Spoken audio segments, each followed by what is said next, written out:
ED की ताबड़तोड़ छापेमारी आजकल सबसे ज्यादा चर्चा में है। CNBC TV18 exclusively learns from sources that the investigative agency has now written to the Ministry of External Developments in the Punjab National Bank, a fraud scandal, and now raids are taking place at the offices of jeweler Nirav. Shiv Sena सांसद संजय राउत की पत्नी वर्षा राउत से ED पूछताछ कर रही है। नमस्कार साथियों, आपका फिर से एक बार स्वागत है हमारे चैनल पर।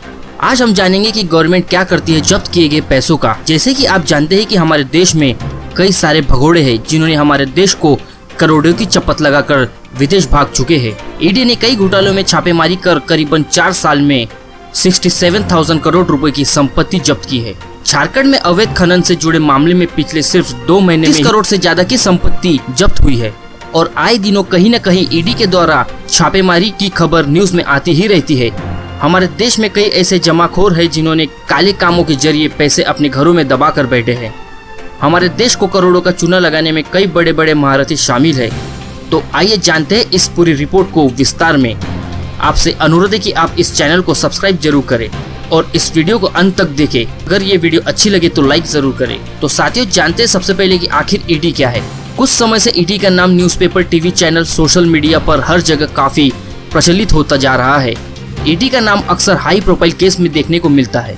ईडी भारत सरकार के वित्त मंत्रालय के राजस्व विभाग के अधीन एक विशेष वित्तीय जांच एजेंसी है। यह एजेंसी भारत में विदेश संपत्ति मामले में धन शोधन, मनी लॉन्ड्रिंग, फॉरेन एक्सचेंज, आय से अधिक संपत्ति की जांच करती है। ईडी की स्थापना मई सन 1956 को की गई थी और इसका मुख्यालय दिल्ली में स्थित है। इसके 5 मुख्य कार्यालय भी है जो मुंबई, चेन्नई, चंडीगढ़ और कोलकाता में स्थित है। ईडी के कुल 16 क्षेत्रीय कार्यालय भी है जो कि अहमदाबाद, बेंगलुरु, चेन्नई, कोच्चि, दिल्ली, पणजी, गुवाहाटी, जयपुर, जालंधर, कोलकाता, लखनऊ, पटना और श्रीनगर में स्थित है। क्षेत्रीय कार्यालय के प्रमुख को संयुक्त निदेशक कहा जाता है और इसके उप क्षेत्र कार्यालय भुवनेश्वर, कोझिकोड, इंदौर, नागपुर, प्रयागराज, देहरादून, रांची, सूरत व शिमला में स्थित है। वह इसके प्रमुख अधिकारी को उपनिदेशक कहा जाता है।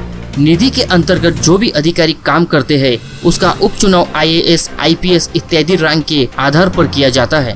यह एक ऐसी एजेंसी होती है जो हमारे देश में वित्तीय संबंधी अपराधों पर पूर्ण रूप से अपनी नजर बनाए रखने का काम करती है और साथ ही में मनी लॉन्ड्रिंग मामले की जांच करती है। आर्थिक स्थिति चाहे जैसी भी हो, लेकिन ईडी को यह जिम्मेदारी सौंपी जाती है कि वह सही तरीके से उस मामले की जांच करे और इसके साथ ही आर्थिक रूप से कानून लागू करने का भी अधिकार ईडी के पास होता है। ईडी विदेश मुद्रा अधिनियम 1973 के अंतर्गत काम करता है। इस अधिनियम को फेरा के नाम से जाना जाता है। 1 जून 2000 को फेमा लागू कर दिया गया था।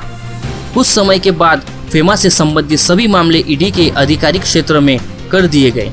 वर्तमान समय में ईडी का फेरा 1973 और फेमा 1999 के अंतर्गत कार्रवाई करता है। तो जानते हैं साथियों, ईडी के अधिकार क्या क्या है। परिवर्तन निदेशालय को फेरा 1973 और फेमा 1999 यह 2 अधिनियम के तहत भारत सरकार की सभी वित्तीय जांच करने का अधिकार प्राप्त है। इसके अलावा सरकार ने ईडी को विदेश मुद्रा अधिनियम के तहत उल्लंघन से निपटने की भी पूरी छूट प्रदान कर रखी है। ईडी को विदेश में किसी भी संपत्ति पर कार्रवाई करके रोकथाम करने का अधिकार प्राप्त है। मनी लॉन्ड्रिंग के आरोपी नहीं पाए गए लोगों के खिलाफ जब्ती, गिरफ्तारी और खोज करने का अधिकार भी इन्हीं के पास है। ईडी वित्तीय रूप से देश में गैर कानूनी हो रहे कार्यों को लेकर उस पर भी कार्रवाई कर सकती है। जब जांच एजेंसियां कहीं छापा मारती है तो वहां से property of paper document, cash, gold, silver या कोई दूसरी कीमती चीज जब्त होती है तो उसका एक पंचनामा बनाया जाता है। पंचनामे में जिस व्यक्ति की प्रॉपर्टी जब्त की जा रही है उसकी सिग्नेचर, उसका ID प्रूफ भी लिया जाता है। इसके बाद प्रॉपर्टी को पूरी तरीके से सीज कर लिया जाता है और पंचनामे में लिखा जाता है कि कितना कैश बरामद हुआ, उसमें कितनी प्रकार की कड्डियां है, वह कितने प्रकार के नोट है और 200, 500, 1000, 2000 के नोटों को अलग अलग कर उन्हें बारीकी से चेक कर लिया जाता है कि कहीं उन पर कोई निशान तो नहीं।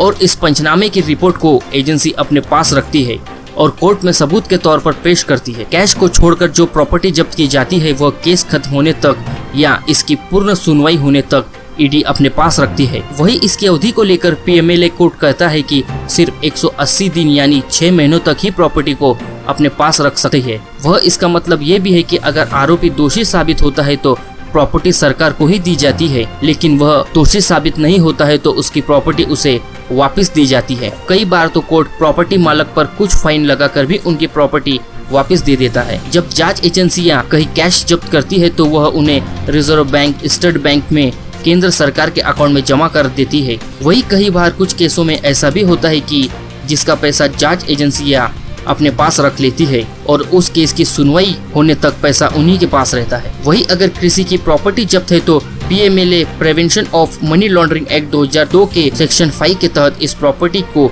अटैच कर लिया जाता है। कोर्ट में जब यह साबित हो जाता है कि इसे PML के सेक्शन 9 के तहत सरकार अपने कब्जे में ले लेती है, इस प्रॉपर्टी पर लिखा जाता है कि ये संपत्ति को खरीदना, बिक्री करना व इस्तेमाल करना गैर कानूनी है। तो धन्यवाद साथियों, आशा करते हैं ये वीडियो आपको काफी पसंद आया होगा। इसी तरह की और वीडियो को देखने के लिए लाइक करें, शेयर करें तथा चैनल को सब्सक्राइब करें।